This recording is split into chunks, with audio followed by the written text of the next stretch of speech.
Дыйкандын ийгиликтүү болушу кетмендеп жер чапкандан же таңдан кечке чейин талаада иш кылган менен гана чектелбейт. Мөмө тармагында иштеген ар бир адам отургузуп жаткан көчөтүн келечектеги чоң киреше алып келе турчу негизги кадам катары көрөт. Эгерде жакшы даярдалган көчөт отургузулса, өсүмдүктөрдүн ырааттуу өсүшү, жогорку түшүм алуусу жана чыгымдардын азаюусу камсыздалат.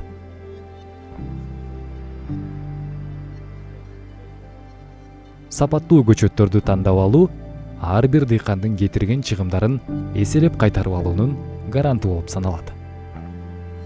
Америкага болгон иш сапарыбыздын алкагында жергиликтүү дыйкандарды ийгиликке жеткирип, ондогон гектар жерден күткөн түшүмүн алууга себепкер болгон көчөт чыгаруучулар жана көчөтканаларга барып, ишмердүүлүгү менен тааныштык. Бул регулар, бул экстра ларч. Our minimum altitude is 400 meters. Ичинде эч кандай күрөң эчтекелер болбош керек дейт. Ошо ак болгондору, значит, таза көчөт дейт да. Таза көчөт дейт. Бирок булардын мусору бул. Бул Сакраменто менен Монтека шаарынын аймагы. Айыл чарба тармагында чоң долбоорлорду ишке ашырууга мүмкүнчүлүк берген жерлерге ээ. Жана дүйнөдөгү кулпунай көчөтүн чыгарууга чоң салымын кошкон Лассен каньон ишканасы дал ушул аймакта жайгашкан. 74 жыл мурун негизделген ишкана бүгүнкү күндө кулпунай көчөтүн өндүрүүдө дүйнөлүк лидерге айлана алган.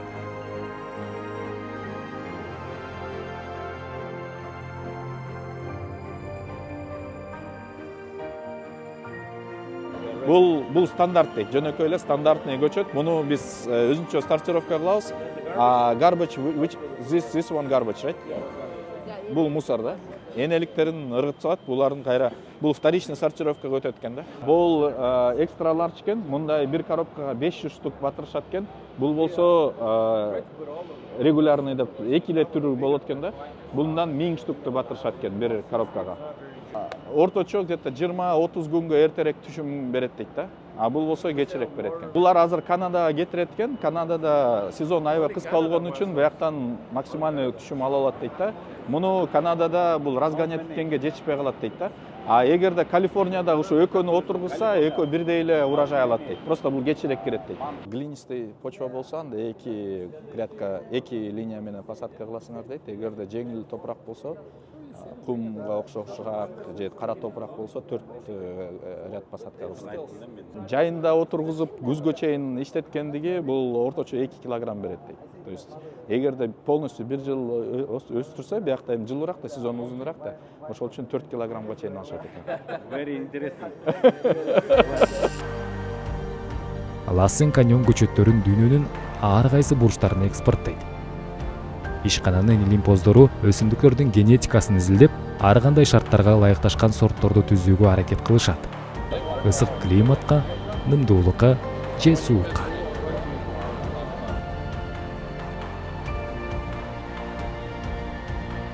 Бул жакта ийбай стерильный шарт түзүлөт дейт, анткени мына буякта үстүндө пластик болот дейт, биягында болсо даже трипс өтпөгөндөй эмелер москитный сетка сыяктуу коюлган экен, бирок даже трипстин размери өтпөйт экен да, трипс кире албайт экен да биякачы.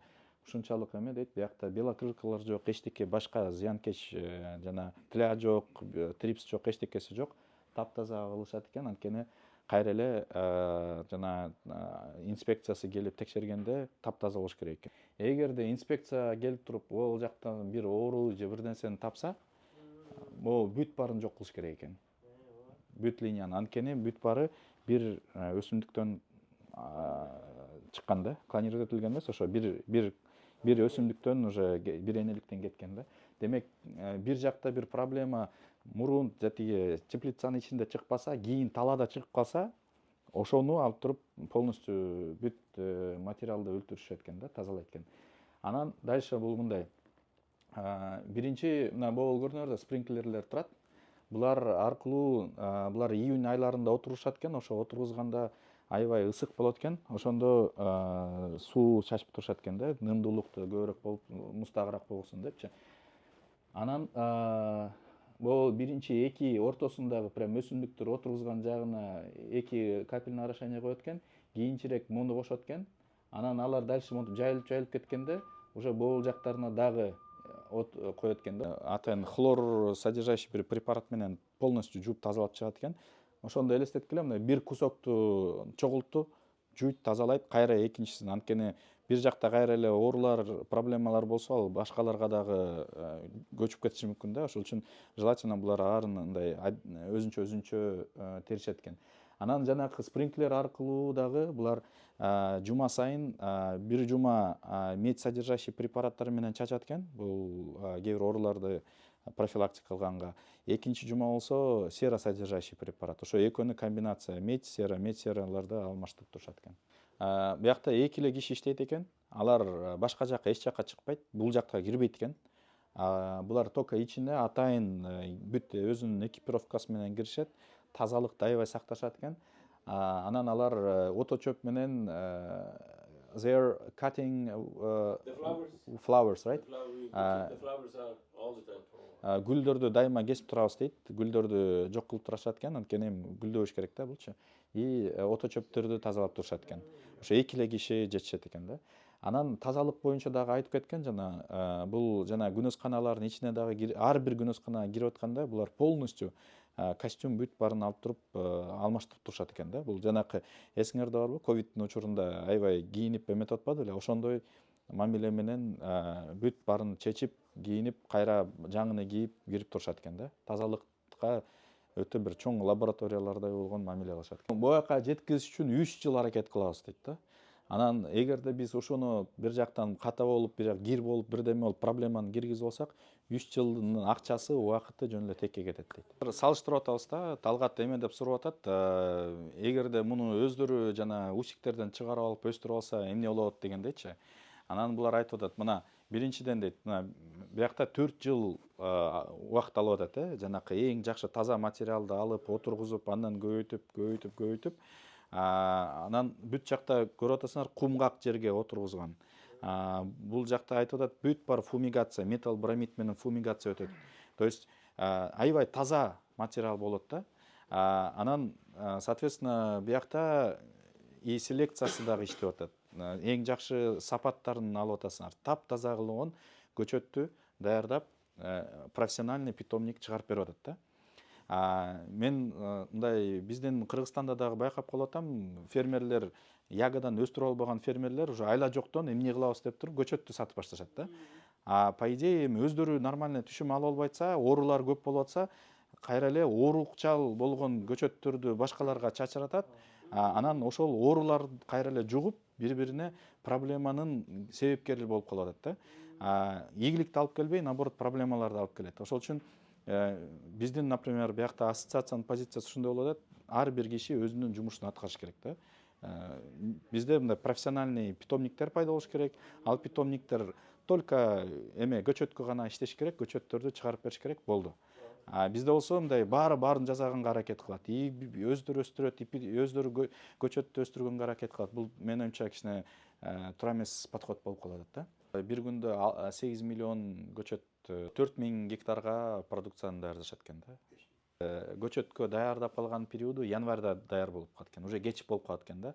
Ошол үчүн булар биякта январдыкын терип туруп, тиги түндүк жактагы тоолорго жакыныраак, бийигирээк жактарга алып барып кайра отургузат экен. 4-жылдыкты дагы бир жолу отургузат экен. Анан ал октябрда даяр болот экен. Анан ошол октябрда даяр болгондорду бияка кайра сатышат экен да. То есть бул 5-чи поколениедеги көчөттөрдү сатышат экен. Бир эле грядка Макси деген сорт экен. Бунун баары альбион да. Өлүп калган. So it's because of fusarium, right? Бул топуракта фузариум бар экен. Мына биякта альбион бар өлдү. Бул Максиники. Лассен каньон ишканасында кулпунай көчөттөрүн даярдоо процессине 5 жыл талап кылынат. Алгач кулпунайдын жаңы чыккан тамырын өстүрүшөт. Бул өсүмдүктөрдөн кийин көчөттөр алынып, кийинки этапка атайын лабораторияларга өткөрүп берилет. Бүгүнкү күндө Лассен каньон Калифорнияда, Мексикада жана Кытайда 485 гектардан ашуун аянтта кулпунай көчөтүн өстүрүп келет.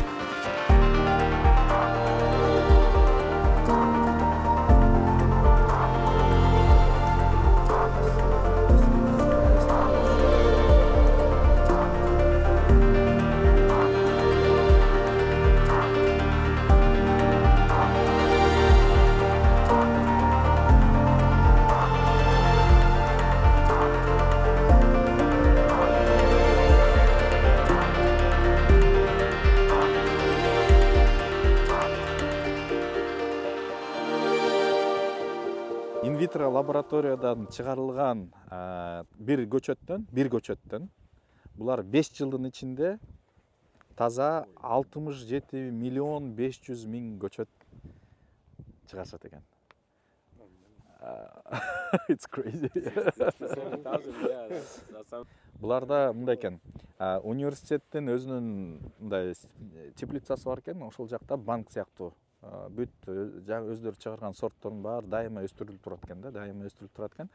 Анан булар жаңы сортторду ошол жактан алышат экен. Көп албайт экен, 3-4 эле өсүмдүктү алат экен. Ошол өсүмдүктөрдү өзүнүн теплицаларынан көбөйтүп, анан бир сортту алгандан кийин алар дальше өздөрү эле көбөйтө берет экен да. Бирок ар бир жана эмеден коробкадан көчөттөр сатылып аткандан булар эмеге сортторго жараша условно орточо мисалы үчүн $8 бияка университетке төлөп турушат экен да. Эртең эмелер менен жолугат экенбиз, ошол университет Калифорниянын өкүлдөрү менен. Анан алар ошол бүт жаңы разработкаларга жооп берет дейт. Анан эртең эмелер боюнча айтып беребиз дейт. Тиги жаңы сорттор, кандай сорттор бар, кандай ооруларга устойчивый, урожайность кандай. Например, азыр бизге айтты, Eclipse деген сорт биз үчүн сонун болмок дейт да. Потому что ал аябай урожайный дейт. Ишкана Кыргызстандагы дыйкандарга өзүнүн жогорку сапаттагы көчөттөрүн жеткирүү жана продукциянын сапатын жакшыртууга көмөктөшүү үчүн даяр экенин билдирди. Сапаттуу көчөттөр жакшы түшүм гана алып келбестен, оорулардын жана зыянкечтердин таасирин азайтат. Кыргызстан кулпунайдын жогорку сапаты жана уникалдуу климаттык шарттары менен дүйнөлүк рынокто өз ордун таба алат. Бирок экспорттук рынокко жетишүү үчүн таза көчөттөн сапаттуу продукция талап кылынат.